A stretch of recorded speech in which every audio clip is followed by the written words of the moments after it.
As I said in the Game 3 video, what is my mindset going into Game 4? And the mindset was going to be find a way to get a win and play another hockey game. Because when you're down 3-0, as the Leafs were before tonight, you can't think about the mountain you have to climb or, oh, if we win this one game and then we do this and then we do that.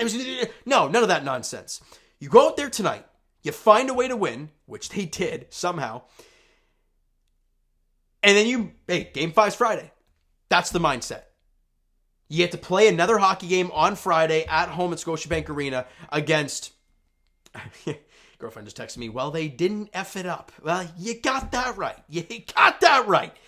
Anyways, they did the job they needed to do tonight. And that's all there is to it, right? You move forward to Game 5. We'll think about that stuff moving forward. But for tonight, you enjoy the win and we talk about what happened tonight.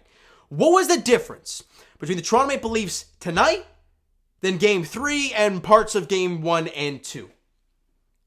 The intensity. They wanted this game more. The defensive intensity all night long from the Leafs, from minute 1 to minute 60, I thought was great.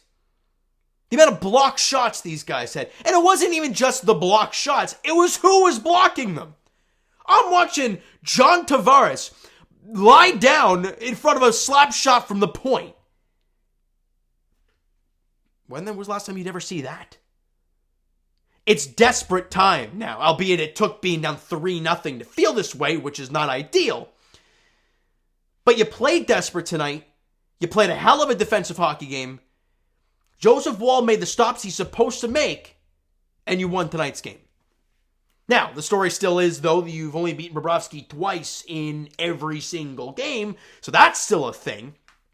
However, I am proud of these guys for that. No matter what you feel about the Leafs as a team and in this series, after tonight's game specifically, I'm proud of these guys for tonight's effort. Because that was it, effort. They wanted this game, and they got it. Let's break it down. All right? First period, it's very tentative on both sides. Neither team gaining any crazy opportunities. Shots are 7-6 in favor of Florida, and it's a 0-0 game after one period.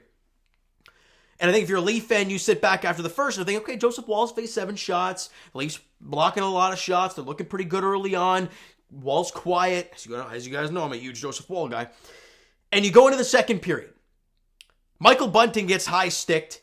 He gets the power play. He's on the bench losing it. And honestly, I'm baffled. Is this the whole Michael Bunting effect? Like, we've seen it all year long. The referees, yeah, Bunting does dive quite a bit. And he does, when he loses his mind, he loses his damn mind. So the referees are kind of on him, obviously. However, let me read you something real quick. All right, let me pull this up real quick before we get going here. So, when a player carries or holds any part of his stick above the shoulders and makes contact with his opponent's neck, face, or head, so that injury results in the manner of drawing blood or otherwise, the referee shall, not by choice, shall assess a double minor penalty. That is in the official rule book, Rule 60.3. There was a high stick on Bunting. There was blood. Well, it's a 4-minute power play. It's pretty common sense, right? I guess not. Leafs only got a 2-minute power play out of it, and I'm thinking, are you really? Like, we know you hate Bunting. Like, I understand the Chernak hit wasn't great, but that's a big suspension in that game. And then Sam Bennett gets 5K for cross-checking him in the back of the head and then in the lower spine. Sure, whatever. We know you hate the guy. But when it's that blatant, really? And then the hockey gods are like, no, we're not going to let that happen. Michael Bunting, going around the back, coming down the right side of the boards, tries to fire it around the back of the net. It hits the official, goes to the front of the net, and Nylander picks it up, backhand off the post, off the back of Bobrovsky, and in the back of the net, and the Leafs got a 1-0 lead. The hockey gods looked down on the Leafs there, and they're like, the referees may have screwed you there, but there you go. And the Leafs got a 1-0 lead. However, we've seen this before, though. They had a lead in Game 3, right? I think they had 2 leads in Game 3, didn't they? They have a 1-0 lead and then a 2-1 lead? I believe they did. I believe they did. Actually, they did. Sam Lafferty scored the first goal, and then the Greasy one, the Eric Gustafson goal. Right. So yeah, you had 2 leads in the last game, and you lost. So a 1-0 lead's great, but we're not there yet. That was a power play goal from Nylander at 3:29 of the second period. Marner and Bunting grab assists on that goal, and then we go to the third period. We'll get to the Gudas and Camp stuff in a second here, but in the third period, Jake McCabe gets a puck at the on the right point. Mitch Marner's kind of right in the middle of the point. Jake McCabe gives it to him. Marner fires it on, and it goes underneath the glove of Bobrovsky, and the Leafs got a 2-0 lead, just a shade under halfway through the third period. And when that goal goes in, what I'm saying is, close this out, please. Not long after that, though, Mark Stahl has an opportunity. Kerfoot goes flying out at him and trips him up, giving them a power play.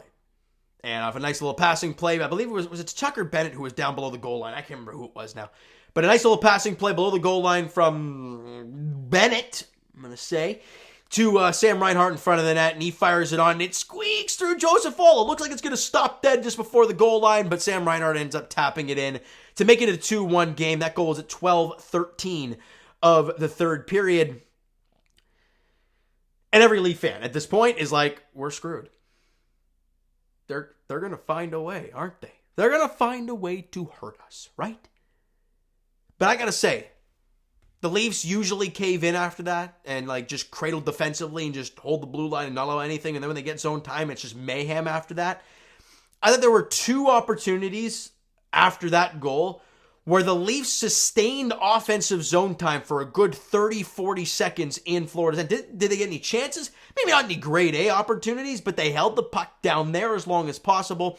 And then, they're trying to pull Bobrovsky with a couple minutes left, but the Leafs doing a hell of a job not allowing the zone entries to happen. And Bobrovsky didn't end up coming out of the net with till, 1:15 to go, something along those lines. That's a hell of a job from the Leafs being able to just hold them off like that. And then, I think this is still with Bobrovsky in the net, but Carter Verhaeghe has a chance. And Luke Schenn goes down to block the shot. And right as Luke Schenn goes down to block it, Verhaeghe cuts to the middle of the ice. And right as that cut happens, it looks like it's going to be an empty cage. It looks like Joseph Woll's down. He's going to try and fly across and make a big, crazy save. But Luke Schenn knocks the puck into the neutral zone with his stick while on one knee, trying to propose, and he gets it out of the end. And right there, that saved the game for the Toronto Maple Leafs, and they're able to hang on to win this one 2-1 and play a hockey game on Friday. I thought the effort, the want to win was there tonight. Now, the question is, for Leaf fans, does this carry over into Game 5, possibly 6, possibly 7? Only time will tell. But I thought defensively, I was really proud of them tonight.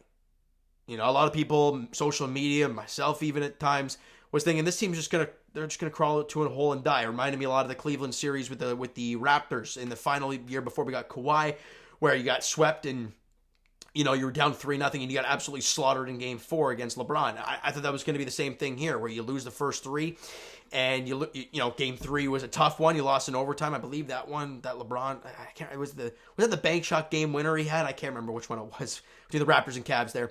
And then they just fell apart and died in Game 4. I was kind of thinking that might happen tonight for the Leafs, but I got to give them credit, man. They went out there and they fought and they wanted this win, and they got it. Shots on goal over the game, 25 apiece.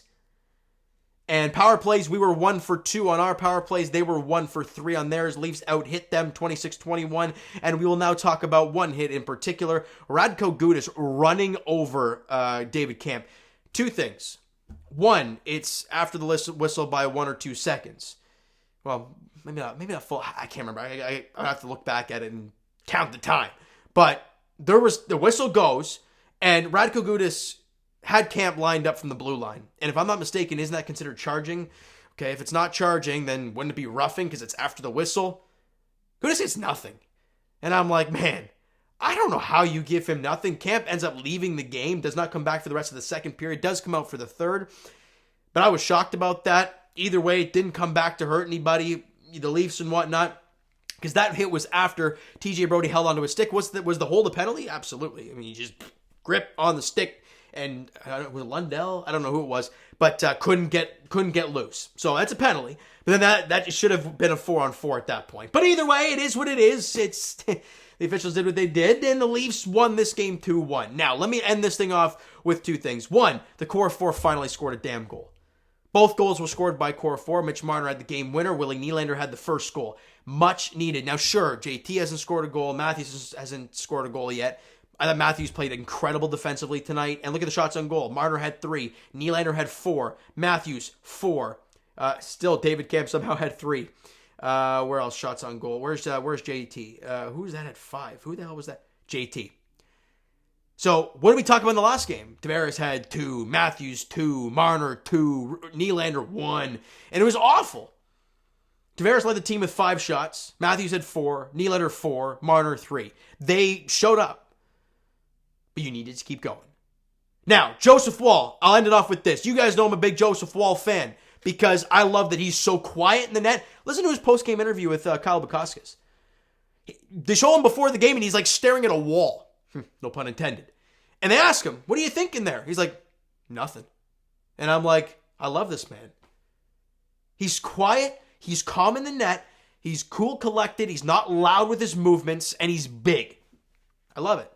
Now, albeit he didn't have to face a lot of quality shots tonight. I thought he made the saves that he was supposed to make. It was a 1 goal on 25 shots for Joseph Woll. Good stat line for him. Great job. The Leafs played really well in front of him.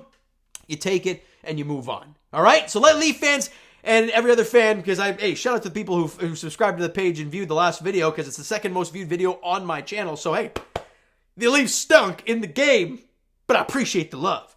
Game 5, is on Friday night, 7 o'clock puck drop at Scotiabank Arena, as the Leafs look to find a way to win and play another hockey game.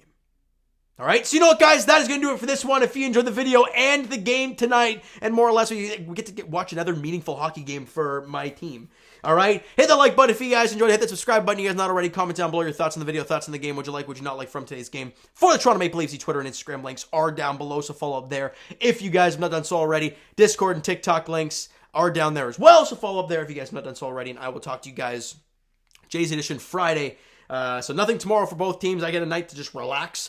Friday, the Jays play the Atlanta Braves at Rogers Center. Spencer Strider gets the ball for the Braves, and Chris Bassett gets the ball for the Blue Jays. 7:07 first pitch there. And as for the Leafs, just down the road, they take on the Panthers in Game 5 of Round 2 of the Stanley Cup playoffs between the Leafs and the Panthers. 7 o'clock puck drop at Scotiabank Arena. As the Leafs, I'll say it again, look to find a way to win a game and play another one. All right, so thank you guys so much for listening and watching. I hope you enjoyed the video and the game tonight. I'll talk to you guys then.